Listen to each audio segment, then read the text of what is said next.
everybody and welcome to the Flute Practice. Today we are going to be checking out some of the most bizarre teaching techniques that I have seen used and or just thought of. We are going to be testing out these techniques and I'm going to kind of hopefully evaluate whether or not they work and whether or not they are actually worth using. If you guys are new to this channel, I'm going to encourage you guys subscribe down below, hit that gray notification button so that you get notified when my videos come out every Friday. So the first little technique that I have seen floating around is to use a pencil in your mouth while playing and or just, to help develop the embouchure. So the first thing I think we're going to try out is using this pencil to develop the embouchure without the flute. This is a little exercise that I saw. I'm going to read possibly some instructions as we go. They suggest using kind of a medium-sized pencil. I guess that's medium-sized. I don't know. And preferably with like the 6 edges. So we want to kind of have those little edges. I guess that might help us to turn the pencil. I don't know. We are going to find out. So this little blog tells me to put the pencil into my lips like that. Okay, I think that's literally the first thing it says is to put it in your lips and not let it fall out like I just let it fall out. Oh my gosh, what kind of a flute player am I? So we're going to put it in our lips. It says you must hold the pencil in a forward position. Kind of like that, I guess. Okay. I mean, I think I'm overthinking this. I think just put the pencil on your lips. I will tell you this much. It's great for just experiencing how much pressure you need to hold it there. And that's kind of what the exercise is kind of about. At least that's what it's telling me. Okay, it tells you to experiment with the lip pressure. So once you got it there, you're going to experiment. And this I like. He says you must work with the muscles in the center. So we're going to try and get these central muscles to do the controlling, which is a very good idea. So I'll put it there.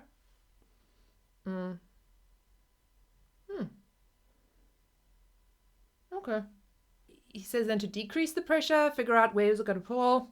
Right there. So you kind of get a sense of the sort of very fine control. I like this exercise so far. He says not to put the pencil too much into the lips. Don't do that. Oh, the less contact with the lips as possible. So this is really getting this very forward fine motor control going on here. So you really want to kind of get it. I'm going to pull in a little bit.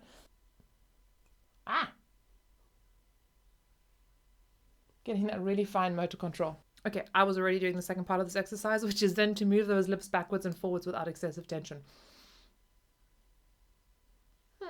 A nice little extra tip he gives you, which I really like, is to start the movement from the center of the lips as if the inner center would push the pencil away from you. So we are doing those kind of,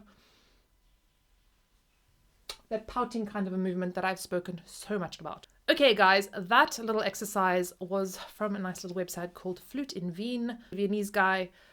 Some of the English is a little bit dodgy, but it's a really nice little exercise. I am going to agree to this one.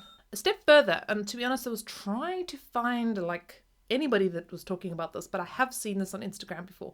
A step past this point was playing with the pencil in your mouth. And to be honest with you, I have no idea what this is good for, but we're going to try it out right now. Okay, so obviously now we're going to put the pencil all the way in the mouth. This sounds like the exact opposite of that previous exercise, but I'm going to do it. So we're putting it all the way in. And now we're going to play. Okay, I guess don't hold it down with the teeth. I think just keep it there.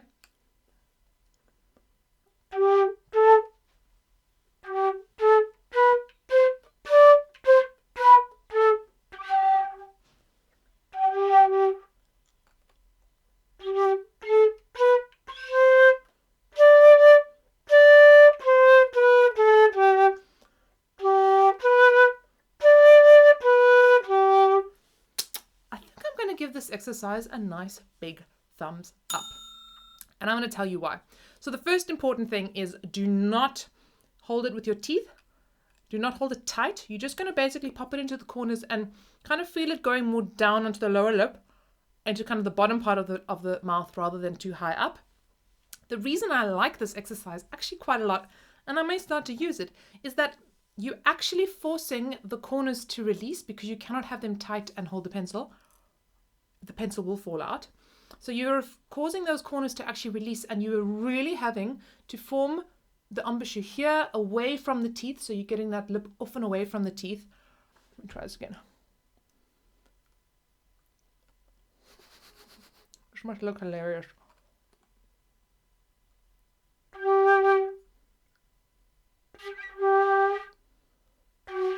Oh, I think it's something to play around with. I'm going to move on because we've got some other really cool little techniques to get through. I am all over going to give the pencil a thumbs up. I was surprised. I did not think this one would work. I honestly thought this was going to be a terrible idea, and it's not that terrible. Okay, so the next little exercise on my list involves a bag of rice. That's right, a bag of rice. This one's going to get messy. Should probably do this one outside, but I'm going to do it inside anyway. Sorry, Mom. So here's how this little exercise works. And this exercise is really, I guess, kind of like a modified exercise from something that apparently they used to do in the French school when they used to do the French tonguing, which was tonguing between the lips.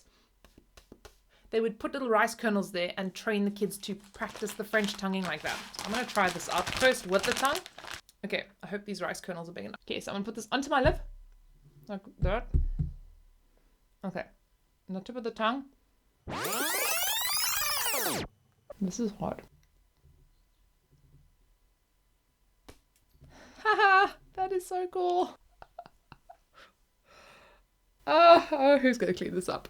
Okay, so that is how they apparently used to practice. They used to practice keeping the lip there. So the easiest way I think to do this is just put it between the lips and then let the tongue just... Yes. Now, not all of us are going to use French tonguing, so I don't know whether we all have to practice French tonguing like this, but it is very useful perhaps to just practice those little kind of sounds that I've often spoken about. So we're going to put the grain of rice there. We're just going to do... It does not work as well.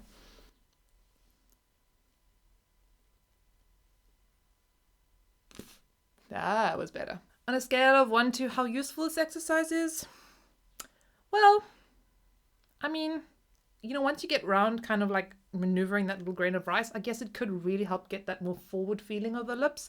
I like that a lot. Definitely useful. I'd probably give this like a neutral thumbs unless you're specifically doing French tonguing and are needing to practice that technique, then perhaps it might be useful. Yeah, I'll give it a neutral thumbs.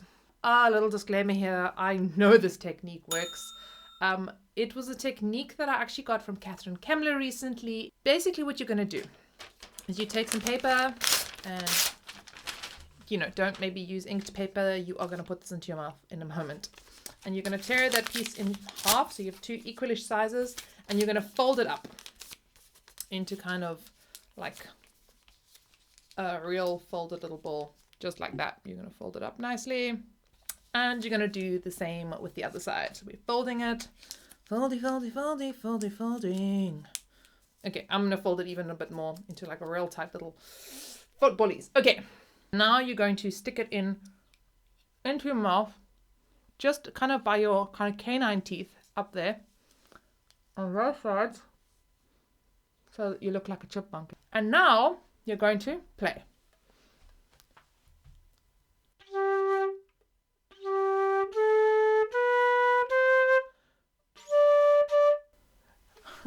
Okay, I'm going to take this out and explain this. Okay, other than that being a little bit gross, I'm not sure it's grosser than the rice or the pencil, but it's a little bit gross. Might be a little grosser. The idea is that once again lifts that upper lip away from those front teeth and prevents you from being able to have a too tight embouchure. It's really, really, really difficult to be super duper duper tight when you've got these annoying things in there. She does recommend this as like a last resort. Like she doesn't recommend this as like the way to practice, but it's a really great way once again to get this focus into the front of the lips, so we kind of get this more forward feeling and getting the focus and the control here rather than being tight here. So I definitely do give this one a thumbs up. I already did at the beginning. I know.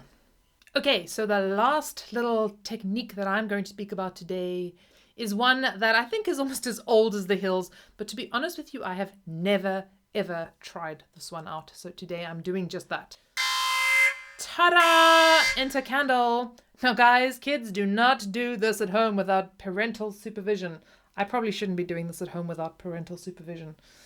So what you're going to do is you're going to take a candle, you're going to light your candle. Now the object of this exercise is to blow on the flame so that it's leaning and flickering, but that it's not going to go out. So this is practicing kind of steady breath control, a small controlled stream of air that's consistent. So what you're going to do, let's try this.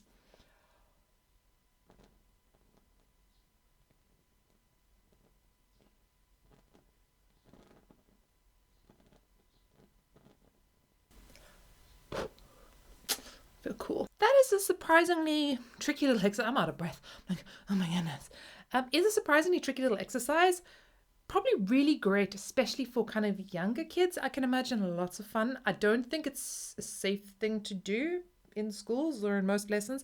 In fact, generally, probably not the safest thing to do. But under controlled circumstances, I could say that could be a really cool and classic standard little exercise. So I'm gonna give it like a sort of a thumbs up. Okay, guys, I would love to hear from all of you guys. What are some of the craziest techniques and exercises that you have encountered that you would like me to check out? I am going to do a few more of these videos in future with some other really crazy techniques and strategies that I've seen floating around.